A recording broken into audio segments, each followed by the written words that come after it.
mo, sino ang dapat sisihin? Gobyerno o taong bayan? Taong bayan, sir. O, kasi binoto nila. Hindi naman sa boto, sir eh. Kasi minsan tayo, nagugulangan din eh. Siyempre mga manipulator yung mga yun. Kaya lang, pagka one time na alam mo nang hindi dapat iboto, ba't mo iboto susunod, diba? Naloko ka na ng isang beses eh. Kapaulit ka pa. Mahirap pa, no? Kaya lang dyan kasi yan, sir, sa Marcos, sir. Expected kasi natin, matino magiging pamamalakad yan. Kasi siyempre, oo nga naman, nung sabihin natin na ayaw niya nang mag-ayos sa katulad sa tatay niya yung sitwasyon, di ba? Tapos pangalawa, sinuportahan pa ng Duterte. And Duterte, nung last term nila sa tatay, kahit sabihin mong medyo may patayan, maganda naman ang palakad, wala namang kaso ng korupsyon, di ba? Kaya marami. Ilang naman ang dahilan kung bakit si Duterte nasa daig eh. Dahil lang dun eh. Pero sabihin mo korupsyon, wala namang korupsyon. Kaya ngayon, napakarami naman ng mga tao sa lansangan, ano? Kaya ngayon, naloko yung mga tao kasi kala nga, yung presidente eh, matino. Ngayon, ang ending, nanabla. Puro nakikita ko kasi sa balita dito sa ating Facebook, puro gano'n, dapat. Ayan. So guys, yun na, panaya pa rin mga nasa bangkita na tumutulog ng mga mahirap na katulad natin. Hindi papayag yan. Ayan, guys. Ngayon, yung tao ba yung vice kasalanan? presidente,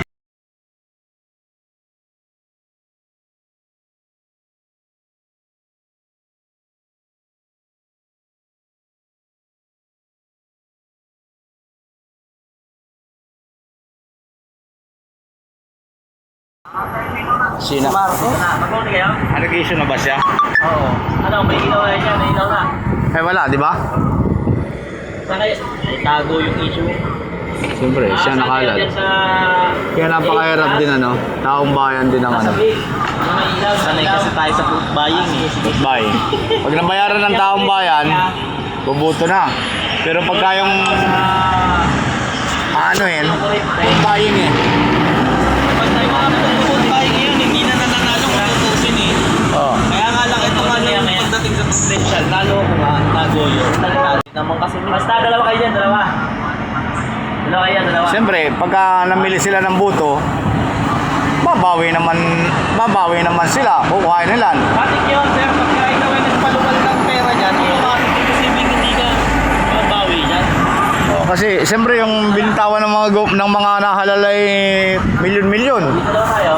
Babawi naman nila yung pag nakaupo sila, di ba? Lalo pag sarili mong pera. Kaya napakahirap itanong kung sino may kasalanan no? Sige, tayo mag-out. Kung gobyerno ba o taong bayan na rin talaga. Sige, para... Ang problema, nakagobyerno naman, kaya hindi nila nakikita yung maliliit na mga katulad natin, mga naghahirap sa ilalim, no? Ano kasi discount kasi ng gobyerno dyan ngayon sa kapansin. Yung mga 4-piece. Oo. Hindi naman sasakay dito. Wala sasakay na. Wala bus na. Wala na. Mga 4-piece. Yan, sis. Sis. Sir, tingnan mo sa 4-piece na lang. Karamihan dyan, maraming anak. Oo. Oh. Ilan yun pag nagsilakihan yun, ilan yung butati. Pag nagbina tayo mga yun, syempre, nakatulong gobyerno sa kanila, 4-piece eh. Ilang butante yun. Mahirap talaga, Master, ayan. Walang sisihan dapat, walang sisisihin. Yan yung lumabas sa resulta, no? Taong bayan, nagpabayad. Gobyerno, namayad. Kaya mahirap pag humalal ka. Ikaw pag naging presidente, wala na rin. Ikaw na rin yan. Matik yun. Kahit sino pa maging presidente, wala na rin. Pero naman presidente dyan, katulad ni kung sabihin natin kung hindi lang magiging gaman. Pero kasi kaya tumatakbo sa politika, sir. Katulad nila tropa ng bilyar. Sir, bakit? Wala ka na ba kayo dito? Truck? Hindi ko lang boss alam kasi sa hindi kami dito lang sa amin mga tulay.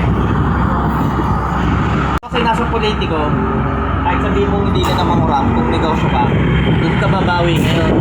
Kasi yung sa BIR, katulad yan, pagkuha ng mga permit. Kasi iba dyan, sir, mahirapan kumuha ng mga building permit, yan mga permit to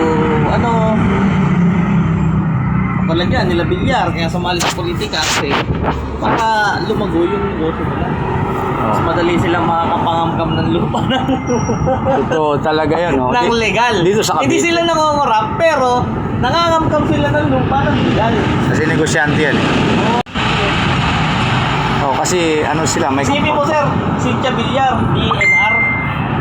Tapos ang negosyo ng sekretary ng DNR kapagawa ng subdivision. Dating namatay na ano, yung saan lugar sa Victoria tayo. Marindoke. Ang DNR, may hawak ng DNR. Chairperson si Cynthia Villar. May samantalang may corporate sila sa mining company dun sa ano. O, di ba? Di man nangongorap, kaya lang nananamantala sa ano, Oh. sa negosyo. Hirap. Kaya napakahirap ispilingin kung sino ang may kasalanan. Tapos ngayon, away-away na sila sa gobyerno. Wala na, hindi na natin alam kung ano yung patutunguhan natin eh.